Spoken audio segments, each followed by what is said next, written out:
So hello and a very warm welcome to this special coverage of the 2024 Lok Sabha polls, where the Prime Minister is talking about the agenda in the third term already. He's spoken about poverty, he's spoken about its eradication, women-led growth, he's spoken about mobile manufacturing, the manufacture of semiconductors in the future, the guarantee of a new chapter, he says, as far as this third term is concerned, of a green era, a green energy era. Green mobility is something that he spoke about, Pragati, Prakriti, Sanskriti, those kind of values, and COVID vaccines. He's spoken about space exploration, all of those as far as his agenda is concerned. And we'll see how much of that comes through in the 100-day agenda. My colleague Sumita joining us from our Delhi studios as well. Sumita, a lot of those agenda items underlined by the Prime Minister and sounding confident that he is going to be forming the next government, even though the numbers are far diminished from the kind of 400 par target that he had been speaking about at those election rallies.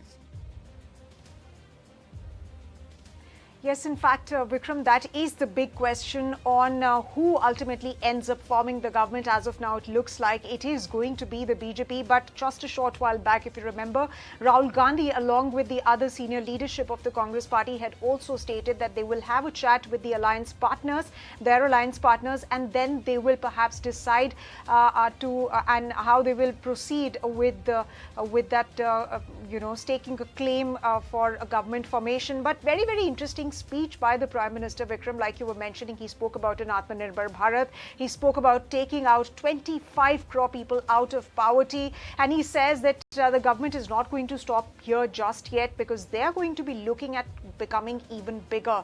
He spoke about the semiconductor ecosystem, electronics, mobile manufacturing, like you said, women-led development as well.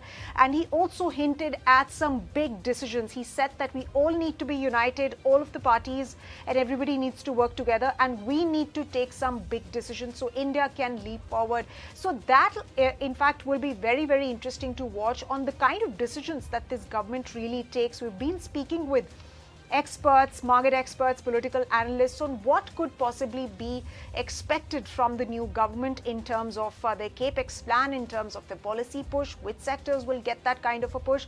We'll, of course, have to wait for a couple of more days, a couple of more weeks for that to be finalized. But nonetheless, it's been an election like no other, definitely a roller coaster of a verdict day as well. There were allegations of no wave to exit polls predicting a clean sweep for the BJP. So every minute has thrown some interesting surprises. And to be able to discuss what is in store next now, and of course on the economic front, when you talk about the reforms agenda, how much continuity we can expect with the kind of numbers that the BJP has been able to put together this time around. Also looking at the larger NDA formation, we are discussing this. Vinayak Chatterjee joining us for an understanding of the infrastructure push that the Modi government has had in the past and how much of that we can expect in the future. He's the founder and managing trustee at the Infra Vision Foundation, and joining him is consulting editor of ET Now, noted economist Swaminathan Iyer. Great to have you both. Mr. Iyer, as far as the kind of results that we are still absorbing, still digesting, the big question, and we saw how the markets have reacted from a fairly economic standpoint, and the kind of growth projections that the government and what we've seen the Prime Minister underline in his speech to the Karyakartas, how exactly do you think he's going to be able to push that agenda? And this is also assuming that he will be in a position to form the next government. Okay, well, let me start off by saying hooray for democracy. The BJP has won, of course, but this is a rare election where I find the losers are celebrating more than the winners are. The BJP's claim that it would exceed 400 seats is now looking like a bit of a fairy tale. I think what's clear is that Modi's ability to change India, that has been cramped. Earlier, there was a notion of Modi's invincibility, his moral authority, his unchallenged way forward to transform India. Some people said it would become a Hindu authoritarian state, others had different things. But there was a feeling that Modi would be able to mold India and change the constitution in various ways. That stands completely stopped at this particular point of time from a political point of view. And I would say that I'm very happy to say that communal dog whistles did not win the day. Dissent and media criticism had been curbed earlier. That has not won the day. So it's a victory for the fundamentals of our democracy. Okay, but let's not obscure the bottom line that Mr. Modi is back. Now that he is back, what will be, there has been a fall in the stock market. That is unsurprising.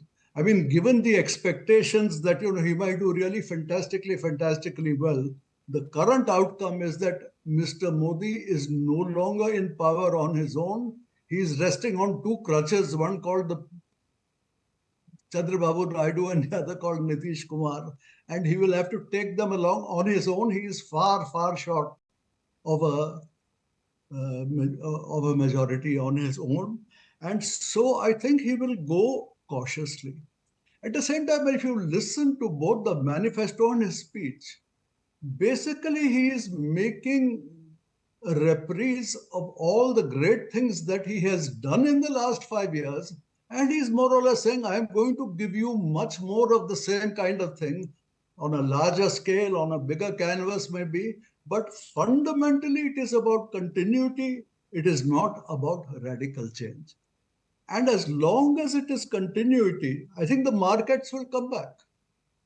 Given the huge change in expectations, I'm unsurprised that the markets have crashed. And I dare say the Adani shares may have crashed more than some others. But at the end of it all, within a week, I mean, everybody will say, look, Modi is back in power. That is the bottom line. Maybe he has done much worse.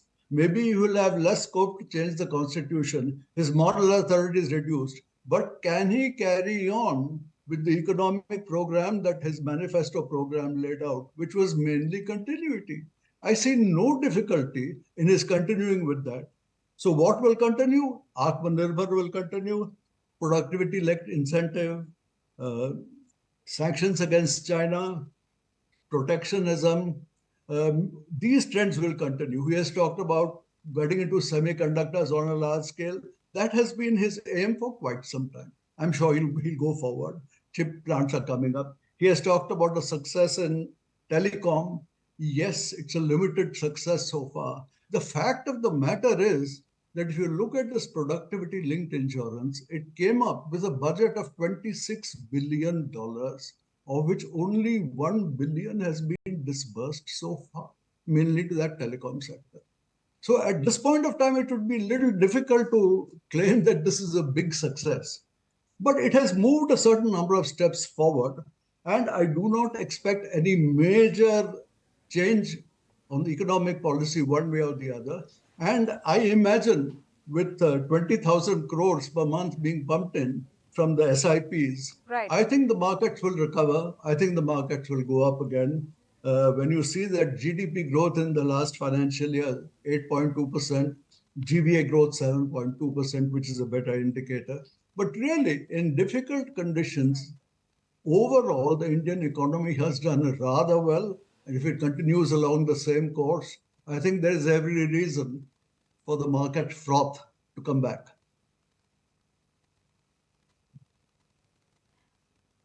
Thanks for your first comments. And let me now go across to Mr. Michael Kugelman, who's, of course, a senior associate for South Asia, Woodrow Wilson Center in DC. So thanks very much for joining us this evening on ET Now. I want to also get in your first reaction on how are you seeing the outcome of these elections? They have been surprisingly different from what the broad expectations really were. Right. Thanks for having me. Certainly, the exit polls were apparently all wrong. So I guess one of the lessons is not to trust in the exit polls, even if they're all basically making the same prediction. But also, I think that this result shows that a lot of this noise that we were hearing in recent months about new challenges to the ruling party ended up being very accurate. Things like lingering youth unemployment and inflation, economic stress. The impact that that's had, particularly on younger voters in India, I think that's something that really was became a point of vulnerability for the BJP, and certainly the Hindu nationalism issue and the backlash to that we've seen in some parts of the country. That's clearly something that's played out. And the issue of anti-incumbency, that's certainly something worth examining. Modi is still, I mean, despite the disappointment to his party, Modi will still become, I believe, the only political leader in India to serve 3 terms other than Nehru. So that's still an achievement. But I do think that the BJP's performance, not as great as many expected, might reflect that view that many people were really had seen enough of the ruling party and the leader and wanted to see something different. But again, once we step away from the initial results and the initial reactions, I think one of the big questions will be, well, Modi and the BJP will be back for a 3rd straight term, but they will likely be working with a coalition. What might that mean for Modi's governance, for how the BJP pursues its politics and its policies, both at home and abroad? And my personal view is that I think it'll be much more of a challenge for the next Modi government to carry out its policy goals at home than at abroad, just because I imagine that there'd be a more consensus, more multi-party consensus on foreign policy goals and foreign policy issues than those goals at home, whether you're talking about economic reform or what have you. But at the end of the day, to sort of wrap up on a positive, I really do think that this election, how it's played out, really amplifies the success of electoral democracy in India. India is in a neighborhood where you've had so many elections that have gone very poorly, whether you look at Pakistan or Bangladesh, or if you look at Afghanistan that doesn't have elections under Taliban rule. And yet here you have this election, which, as so many other elections in India, went very well. The turnout ended up being quite robust despite the severe heat. And of course, it was a competitive election, and whoever the outcome will be accepted. Indeed, Mr. Kugelman, there's no taking away from the democratic process that India has followed for many, many years. But looking at the outcome of this election, Mr. Iyer, and the needs that a coalition government brings on, in terms of Mr. Modi's might of the past in being able to run the agenda that he set himself on, and looking at the needs of keeping coalition partners happy, there is going to be a shift. Now, when it comes to the reforms, and you spoke and addressed them, we heard the Prime Minister in that speech also talk about his agenda items. As far as those go, how many will he have to, perhaps, for the lack of a better word, compromise on? What do you think coalition politics is going to do to the agenda that the Prime Minister has followed for the last 10 years? Mr. Iyer.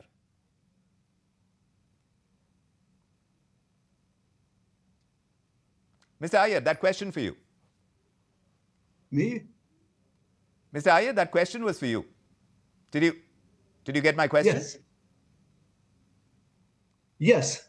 What impact will this fact that he is now dependent on these other parties, that we are back in a coalition era? Exactly. You will note that both these coalition partners are regional parties.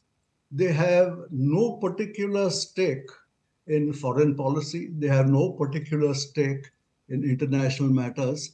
They will be aiming above all for narrow maneuvering space for more funding for stuff for their pet projects. I think Mr. Modi will be able to throw out enough red meat to satisfy all of them. It will be mostly a question of money, some kinds of clearances, some kind of favorable transfers. All of that, I think he will be able to provide quite easily. Then the question is, what does he want to achieve? If you look both at the manifesto and his speech right now, he has not given any indication of a substantial change in policy. He has certainly not talked about constitutional change, which would require a very large amount of consensus. And if he is going to just continue with PLI, with Atmanirbhar, I mean, these are things on which regional parties do not have a strong view. They will go along with it. As I said, they will ask for their pound of flesh in relation to financial transfers and other kinds of transfers, various patronage. They will want clearance for this particular project or that particular project much faster than anybody else. Beyond that, I think they will be quite happy to go along with Mr. Modi in the short run. There is this famous saying, of course, that, in life there is no such thing as unconditional support uh, in the long run. So we don't know what's going to happen in the long run. Things can get fuzzy. But I would say in the short run, in the coming year, in the coming 2 years, I would say I don't see any serious problem between the coalition partners and Mr. Modi on the economic program. I think that will go ahead because there is no radical change proposed, and none of what he is proposing will come in the way of the personal interests of those two major coalition partners.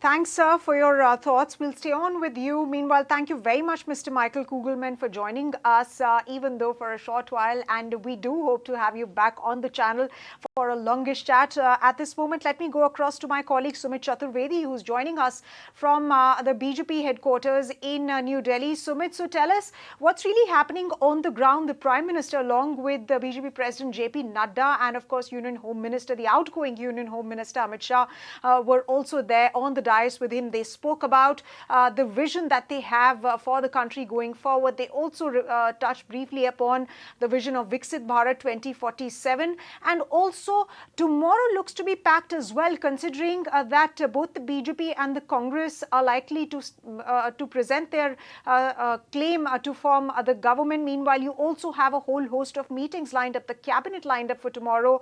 In fact, we are also given to understand that Chandrababu Naidu will also likely speak with the media, and then you have the Congress party as well, which is going to have discussions and parleys with its alliance partners. Well, things have changed dramatically over the course of the day today. Well, it ended the day at BJP headquarters. I'm saying that ended with PM Modi himself coming and delivering the addressing the public, the Karyakartas there. It was no less than the victory speech by PM Modi, where he clearly laid emphasis on the reforms that will be continued, including the reforms in the sector of green mobility, to the sector of Atmanirbharta in defense sector. For women, he said, we keep on doing all that. There is no way we will taking a U-turn from the path to India being the third largest economy, and all these things which they have been talking about taking India to on a world stage and development goals. Well, they are going to continue with that. Also, he said Orissa has given them verdict that BJP is there once again. Lotus has bloomed there. So clearly it was an optimistic speech by PM Modi. JP Nadda, BJP president, was also there, but PM showed the path he has been talking about. So it was not clearly looking like that he has taken at all any damage has happened to NDA allies, and that's what he clearly meant, that he took a dig at the opposition, saying corruption, the fight against corruption should also continue. So clearly all that, it looks like, will continue tomorrow as well. Well, you clearly mentioned that tomorrow hectic negotiations will keep on happening, but it looks like NDA has 272 majority above that, and they have the majority to form the government. Cabinet is there tomorrow at 12 p.m. around the Council of Ministers meeting is there. They will resign. It's a formality. PM, they will resign, submit resignation to Prime Minister, who in fact then will go to President to clearly lay stake to form the government. So hectic negotiations, a bit of activity, a lot of activity in fact will happen tomorrow when it comes to forming a government. This morning you were here with me, we were together, looked all that today, excited day it was, and tomorrow it looks like us going to another exciting day, day full with excitement. Well, the outcome of those negotiations are going to be so closely watched, Sumit, and indeed what that throws up by way of government formation is going to be an important piece to monitor, and what that does to the markets as well, seeing the kind of reaction that we've seen play out in the markets as a result of the numbers that came out after, of course, the exit polls, and those numbers, we saw the markets move up, and today the big slide. But we'll keep tracking all that's moving. Mr. Iyer, of course, is going to keep staying with us and take on more questions about what the future looks like. And we'll be joined by another panel after taking a very small breather. Sumit, thank you very much for joining us. And we will take the small break. Be right back to further discuss the state of the economy and what the political scenario could change to. That's in a moment. Do stay with us.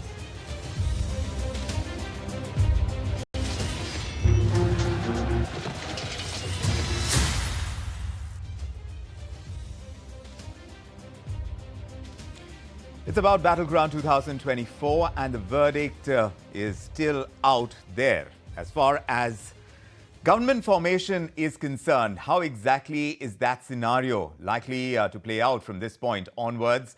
You heard the Prime Minister address BJP Karyakartas at the BJP headquarters earlier. And of course, he's sounding quite sanguine about the entire process of government formation. We heard from our colleague as well that the BJP is, of course, with the allies, likely to stake a claim to form the government soon. But how soon can that process really pan out? And what's the thought within the opposition camp, within the India Alliance? Let's discuss this. And to do so, Gopal Krishna Agarwal, the national spokesperson for the BJP, is with us, along with the Congress spokesperson Ikram Sandhu and Sanjeev Srivastava, political commentator, also with us this evening. Do tell us, from the outset, where we stand today. And this is specifically to Mr. Gopal Krishna Agarwal. I was speaking to another BJP spokesperson, Mr. Nalin Kohli, in conversation with us earlier. And when you talk about government formation, the numbers by the BJP alone are not going to be sufficient to stake claim. You need the support of your allies in the NDA. How resolute are you and how confident are you that the next government will be that of the NDA led by Prime Minister Modi? Mr. Agarwal. We are fully confident. The Prime Minister today has clearly reiterated that we are forming the government this time for the third time, and he has also laid down the roadmap also, what will be the agenda of corruption, fighting corruption, agenda of economic reforms, agenda of building a strong nation, all the things that has been promised by our Prime Minister during the campaign or before that are going to continue, and I think that's very important. And being ET as an economic channel, we should all understand that the economic parameters that currently are visible at India's economic ecosystem are very robust and strong. If you see, GDP growth rate figures are very good. All the parameter, FDI is very good. Even we have inflation under control. We are outlier as far as the but Mr. Agarwal, growth rate. But Mr. Agarwal, those won't be the kind of issues that will come up in your negotiations with your alliance partners, would they? When you're talking about government formation at this point in time, what's going to be at play? In fact, let me ask Ikram Sandhu as well. When it comes to the alliance, the India Alliance, how do you think this is going to play out from here? Is there a stake that Rahul Gandhi is likely to claim as well? Good evening to you and to all your viewers. No, we are not taking any stake as of now. Rahul Gandhi ji was very clear when he addressed the press that tomorrow all the India Alliance partners will meet, and it will be a collective decision of everybody who's a part of the India Alliance. We unilaterally will not announce anything this way or that, because that is against coalition dharma. And that is against partnership that you have with somebody. So tomorrow the India Alliance partners are meeting, and whatever decision is taken in that, all the alliance partners of the India Alliance will be in it together. That is the status as far as Congress is concerned as of today on this issue. Srivastava, how simple do you think this exercise is going to be of government formation now that the numbers have become clearer? Well, I don't see much problem in this government formation exercise till the time that the Prime Minister and the top leadership of the BJP somewhere reconcile themselves to the fact that they will now be running and heading a coalition government. So the 2014 to 2024 era is well behind them, where it was a single party rule, even if it was technically an NDA government. Now the government is really dependent on two crutches. Most JDU and Naidu. These are the two main crutches of the government this time around. So they will have to, somehow there'll be a lot more give and take, which the government will have to do if they want to run a successful coalition government for medium to long term. So that has to be the basic character and nature of the running of the government. There has to be more sharing of power. There has to be some more give and take, more adjustment of allies. Some important portfolios will have to be given to JDU and Naidu, and even somebody like a Chirag Paswan can well demand a couple of berths in the central cabinet. But like Swaminathan Iyer was saying before the break, that the broad contours of this government's policies and foreign policy, economic policies should continue as they are, provided, and it's a big provided, the government reconciles itself to honoring and going by the coalition dharma. Dharma is often spoken about, but over the last 10 years, we seem to have forgotten its true definition. In that sense, Mr. Iyer, how do you think coalition dharma is likely to play out under Mr. Modi? Coalition dharma has meant various things to various people. That's true. I remember in Manmohan Singh's time, whenever somebody pointed out to corruption on the part of a UPA partner, he would shrug his shoulders and say, coalition dharma. I do not think Narendra Modi will take quite as flexible a kind of attitude towards coalition dharma. As I said, I think he will focus above all on what is it that the regional parties want for their regions. That is the place where he will make the maximum number of adjustments. And again, these two parties do not have a particularly strong view on a whole lot of issues. I mean, do they have a strong issue on PLI, on Atmanirbhar? No. Do they have a strong view on how much Chinese investment should be allowed in and how much should not be allowed in? No, they don't have a view. Do they have any strong views on the fact that India is building a particular relationship with the United States? No, they don't have a strong view. So I don't foresee very much difficulty in their getting along. They will ask for their pound of flesh in relation to their regions. They will want favorable financial transfers. They will ask for appointments. They will certainly ask for some senior cabinet seats.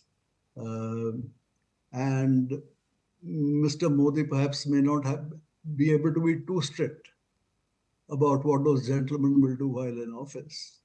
But overall, I would expect him to take a much sterner view than Manmohan Singh did in his time.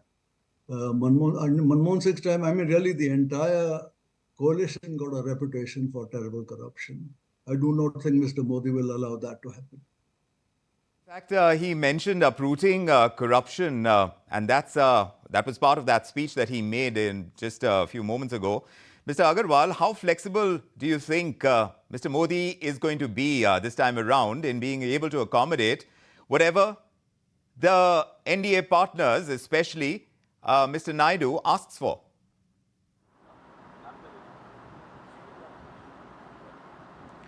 One thing I would like to say that NDA is a pre-poll alliance and there is no new alliance that we are seeking now.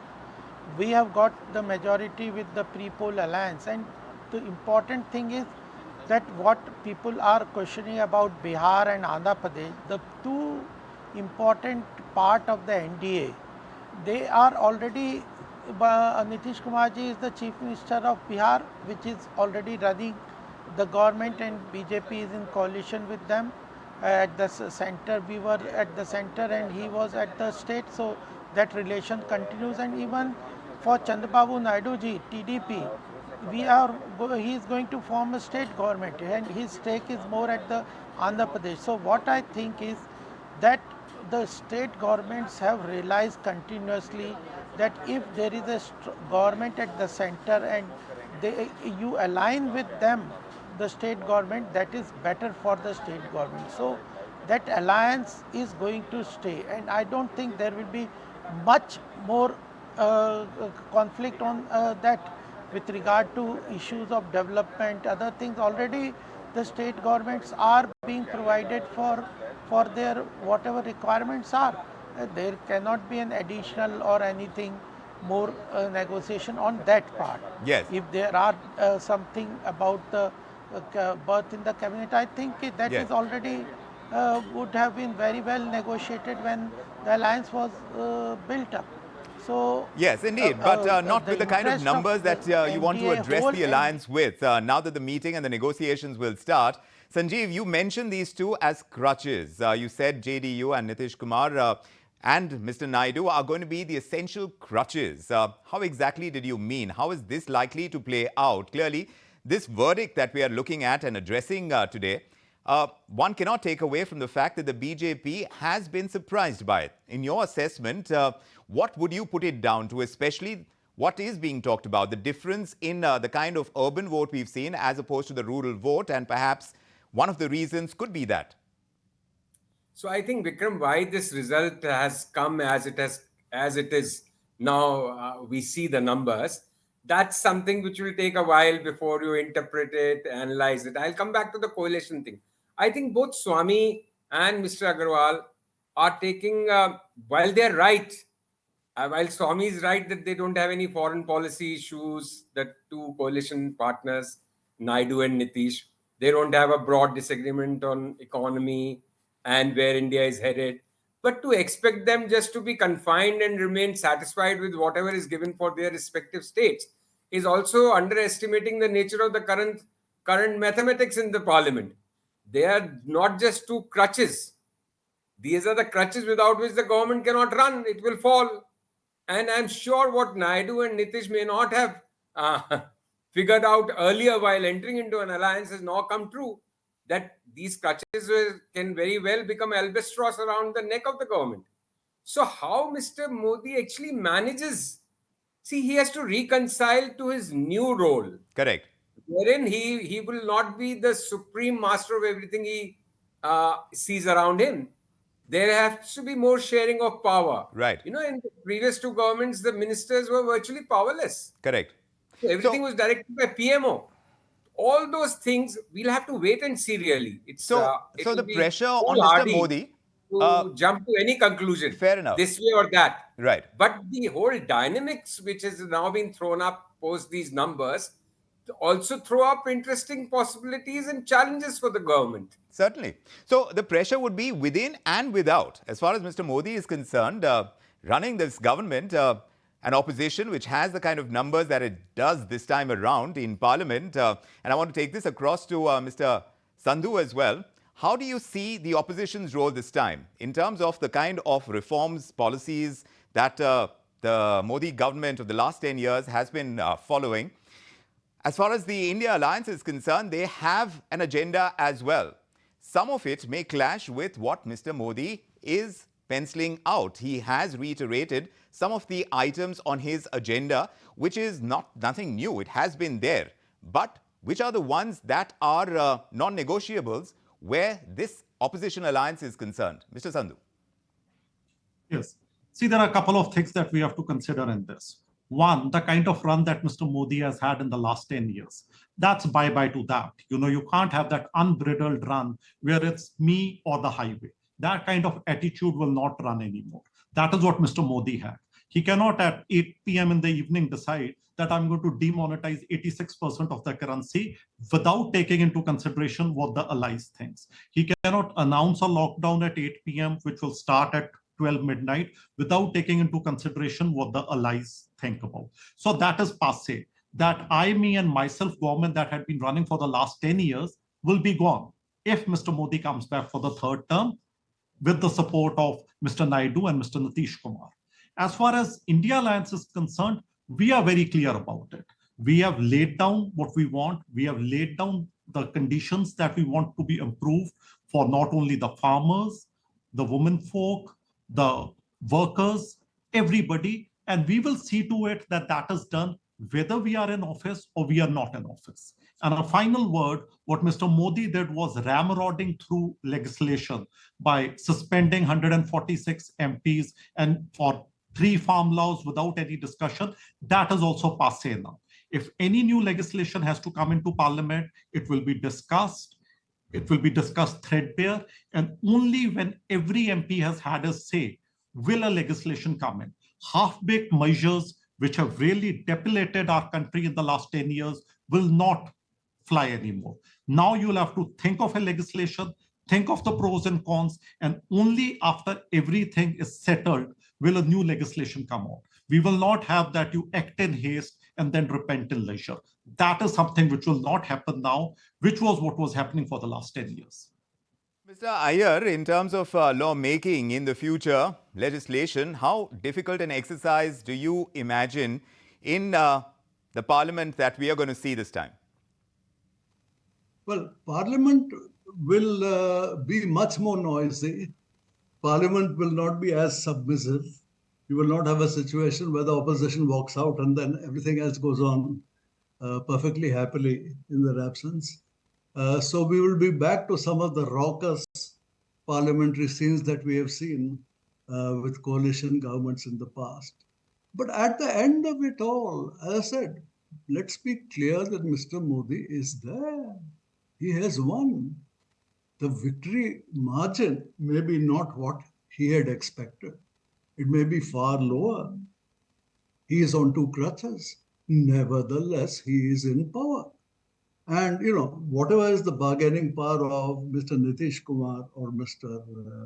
Chandrababu Naidu, if the government falls, would either of them be better off in any way? In the short run, no.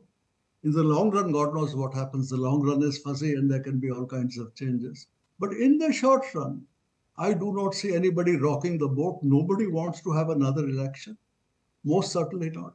So I would say that if Mr. Modi shows a little firmness, while the other people may be offended by his tone or maybe will ask for accommodation here and there, I do not think they can bully him. I do not think they can say, you get our permission and only then you act. So he will talk to them, he will consult to them, but I think he will make it very clear that at the end of it all, he is the Prime Minister. That is part of his inclination, and he technically is right. Because at this point of time, neither Nitish Kumar nor Chandrababu Naidu has somewhere else to go. The idea that they may somehow leave and seek to form an alternative government with the India bloc, it's utterly fanciful. There's not the slightest chance, not one in a million. Well, there were media reports about some negotiations taking place, Mr. Iyer, but we are hearing from the Congress spokesperson, we're hearing from the BJP spokesperson that all is well. Yes, Mr. Agarwal, you had something to say? Can I? Yes, go ahead, sir. Yeah, I just want to say that, I just want to say that in the last term, we saw that the Congress was following a process of disrupting the parliament. And I think that will be more seen in this point of time. But I expect them to be show more respect for rule of the law, the running of the parliament, the role of the parliament in making the legislation, passing of the legislation. They will be more understanding. And surely one more thing I would like to point out is the Congress economic policies have what Rahul Gandhi has particularly been saying in his campaign. Yes. They do not align with either TDP or Nitish Kumar. The way Congress has been talking about in particular, Mr. Agarwal? Of wealth, Which taking policies? back the inheritance tax, all these are quite regressive. Which so policies? I don't think the people of India are going to accept those things. Which policies do you think the TDP would not accept? Or regressive the distribution. Mr. Agarwal, I'm asking you, what specific policies do you think that will not be okay with the TDP? The ones that you were talking about, which ones are those? No, what the economic thoughts of the Congress will not be okay with the TDP. So, like which ones? This is more. Which ones are you talking about? They are more aligned to what economic thinking of. I'm talking about the Congress talking about the inheritance tax and distribution of wealth. All those economic thoughts which the Congress. Let me take that across to Vikram Sandhu. How they do not vociferously do you plan to kind of go after this redistribution of wealth agenda that Rahul Gandhi has spoken about as part of his election campaigning and part of the manifesto as well? Vikram Sandhu. Yes, I'll just raise three issues there. Number one, we'll come to Bhagyadhari. Now, we are talking about Jitni Abadi Utna Hak. Now, this is a caste survey that Mr. Nitish Kumar undertook in Bihar. Now, BJP has to answer that now that they are on the crutch of Mr. Nitish Kumar, how do they address this elephant in the room? Because Nitish Kumar is very adamant that you have to have a caste survey on a pan-India basis. And on the basis of that, all policies have to be formulated. Till the time you were Ekla Chalo, you could just shrug him off. Today, you are dependent upon him. So what do you do on that? Right. Number one. Number two, Mr. Modi in all his speeches did Mangal Sutra, Machli, Mutton, Muslim, and he said that Congress will give your reservation to Muslims. TDP in its manifesto has said that it will give 4% reservation to Muslims. Mr. Modi said, till the time I'm alive, I will not let that happen. Now tell me what will Mr. Modi do? He did talk about it. But let me take that across to Sanjeev once, and I'm running out of time. Sanjeev, there will be these issues that will be tough to negotiate. For Mr. Modi, it's going to be tough to negotiate. Whether you talk about the caste survey, whether you talk about redistribution of wealth, as far as getting their allies and keeping them with them tightly, how is this going to play out? Sanjeev? So Swami was saying that Mr. Modi will be very firm, or he'll be quite firm vis-a-vis Mr. Manmohan Singh. But I will add to say that, okay, he may be quite firm vis-a-vis Manmohan Singh, but he'll have to be as flexible as Atal Bihari Vajpayee if he has to run a coalition government. So that's the broad challenge for this government. Right. So that's one thing. The other thing, if you have to really sum it all up, 2014 to 2024 was a kind of an aberration in the last 30-40 years where you didn't have a coalition government, but a powerful one-party-led, one-person-led government. Correct. I think now, post-2024, we are back to normal Indian politics. Right. Indeed, Sanjeev, and thanks very much for summing it up for me. Mr. Iyer, Mr. Agarwal, Mr. Sandhu and Sanjeev, thank you indeed for joining us. Of course, there are several moving pieces right now when you consider the outcome of the elections of 2024. But all of them are being monitored very closely, and we are getting you the requisite analysis as well. And we'll see exactly how coalition dharma is followed this time around, while Mr. Modi has to manage it in a situation like this for the first time, because the last 10 years, he's got a clearer mandate. Now, let's talk to someone who understands the infrastructure space very well. We will take a small break and understand from this gentleman who's joining us to discuss this at length about the infrastructure push of the Modi government and whether that is likely to get compromised or not. That's coming up right after this. Do stay with us.